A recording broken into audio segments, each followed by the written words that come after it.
বিক্ষোভ সমাবেশ করছে এনসিপি। সমাবেশের সবশেষ খবর জানাতে যোগ দিচ্ছেন জাওয়াদ মাহমুদ।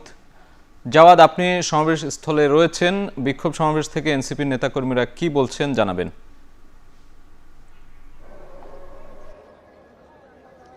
সাজিদ, আনুষ্ঠানিকভাবে বিকেল ৩টা নাগাদ এই যে আওয়ামী লীগ নিষিদ্ধের দাবি এবং তাদের বিচারের দাবিতে যে বিক্ষোভ সমাবেশ সেটি অনুষ্ঠিত হয়।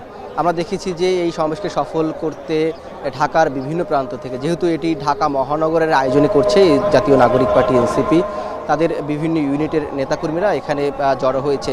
যদি একটু বলি যে এই যেটি আমরা জিপিও বলি, অর্থাৎ এই যে জিরো পয়েন্ট থেকে বাইতুল মোকাররমের দক্ষিণ গেটে, সেই দক্ষিণ গেট পর্যন্ত কিন্তু আমরা দেখেছি যে এনসিপির যে কর্মী সমর্থক রয়েছে তারা এই জায়গাটিতে তাদের দিয়ে ভরে গিয়েছে। এবং আরেকটি বিষয়, আপনি যেটি জানতে চেয়েছেন যে এখানে নেতাকর্মীরা কি বলছে, আমরা দেখছিলাম যে যখন আনুষ্ঠানিকভাবে 3টা নাগাদ শুরু হয় তখন বিভিন্ন পর্যায়ের নেতারা বলছিলেন, প্রত্যেকটি নেতার কথাই কিন্তু বারবার একটি কথাই প্রতিধ্বনিত হচ্ছে, সেটি তারা বলছেন যে যে কোনো মূল্যে আওয়ামী লীগকে নিষিদ্ধ করতে হবে। এবং এই নিষিদ্ধ করার পরে আরেকটি বিষয় যেটি জানিয়ে রাখি যে তারা বলছেন যে শুধু নিষিদ্ধই নয়, তাদেরকে এই বিচারের আওতায় আনতে হবে। এবং আরেকটি বিষয় তাদের বক্তব্যে যেটি ফুটে উঠেছে, তারা বলছেন যে যেহেতু ত্রয়োদশ জাতীয় সংসদ নির্বাচনের একটি আলোচনা হচ্ছে বা সংস্কার আগে না নির্বাচন আগে, এই বিষয়ে যখন আলোচনা হচ্ছে তখন সেই আলোচনার প্রেক্ষিতে তারা বলছেন যে এই যে আলোচনাটি সেটি আসলে একটু অবান্তর আলোচনা। আওয়ামী লীগ নিষিদ্ধের আগে বা আওয়ামী লীগ যে বিচার কার্যক্রম দৃশ্যমান না হওয়া পর্যন্ত এখানে যে নির্বাচনে যে কথাটি হচ্ছে সেটি তারা বিরোধিতা করছেন। এবং তারা এই সংস্কার ইস্যুতে কথা বলছেন যে সংস্কারের পরেই, অর্থাৎ তারা পরিপূর্ণ সংস্কারের কথা বলছেন, যে পরিপূর্ণ সংস্কারের পরেই একটি নির্বাচন বাংলাদেশে অনুষ্ঠিত হতে পারে। এর ব্যত্যয় ঘটলে, অর্থাৎ আওয়ামী লীগ নিষিদ্ধ কিংবা আওয়ামী লীগের বিচার অথবা সংস্কার পরিপূর্ণ না হলে যদি নির্বাচন দেওয়া হয়, সেটিকে এনসিপি নেতারা আসলে বলছেন বর্জনের কথা বলছেন, বা তারা সেটিকে আসলে রুখে দিবেন, এই ভাষাগুলোই তারা ব্যবহার করছেন। এবং আওয়ামী লীগ নিষিদ্ধের বিষয়ে তারা বলছেন যে এটি সরকার আসলে নানান সময় যে বলছে যে তারা আসলে তাদের দায় নেই, এটি রাজনৈতিক দলগুলো মিলে বা ঐক্যমত্যের ভিত্তিতে এই আওয়ামী লীগ নিষিদ্ধ হবে, সেটিরও তারা বিরোধিতা করা বলছেন। তারা বলছেন যে এটি একটি গণ অভ্যুত্থানের সরকার, অর্থাৎ জুলাই আগস্টে যে ছাত্র জনতা শহীদ হয়েছে তাদের রক্তের বিনিময়ে কিন্তু এই সরকার গঠিত হয়েছে।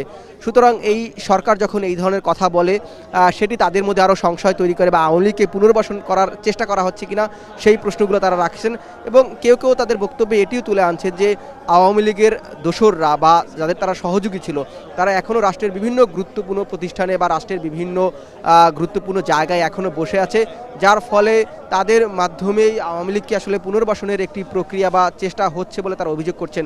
এবং তারা বলছেন আওয়ামী লীগকে নিষিদ্ধ করে তাদের নির্বাচন থেকে যেমন বাইরে রাখতে হবে, শুধু সেটিই নয়, আওয়ামী লীগের রাজনীতির সাথে যারা জড়িত ছিল, অর্থাৎ আওয়ামী লীগের যারা কর্মী সমর্থক ছিল, তারা যেন এই যে ত্রয়োদশ জাতীয় সংসদ নির্বাচন, অর্থাৎ আসন্ন যে জাতীয় নির্বাচনের কথা হচ্ছে সেই নির্বাচনে যেন তারাও অংশগ্রহণ না করতে পারে, সেটির কথা তারা বলছেন। এবং তাদের যে অর্থগুলো বা তাদের যে প্রতিষ্ঠানগুলো আছে তারা এখনও অর্থনৈতিকভাবে সচ্ছল আছে বা সবল আছেন, সেই জায়গায় তারা বলছেন যে এই বিষয়গুলো যেন সরকার তাদের সকল হিসাব নিকাশ সেগুলো বাজেয়াপ্ত করে, বা সেগুলো তারা বলছেন বাজেয়াপ্ত করার অনুরোধ জানাচ্ছেন।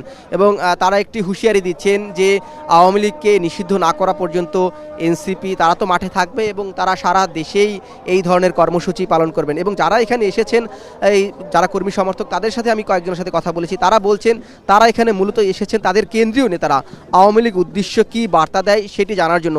যদিও এতদিন আমরা দেখেছি যে বিচ্ছিন্নভাবে এনসিপির বিভিন্ন পর্যায়ের নেতারা আওয়ামী লীগ প্রসঙ্গে কথা বললেও দলগতভাবে কিন্তু এটি একটি প্রথম আর কি বৃহত্তর কর্মসূচি, এটি কিন্তু এই বিক্ষোভ সমাবেশটি তারা একটি বড় পরিসরে এবারই করছেন, যেটি দলগতভাবে আওয়ামী লীগের বিরুদ্ধে যে এনসিপির অবস্থান সেটি জানান দিতে।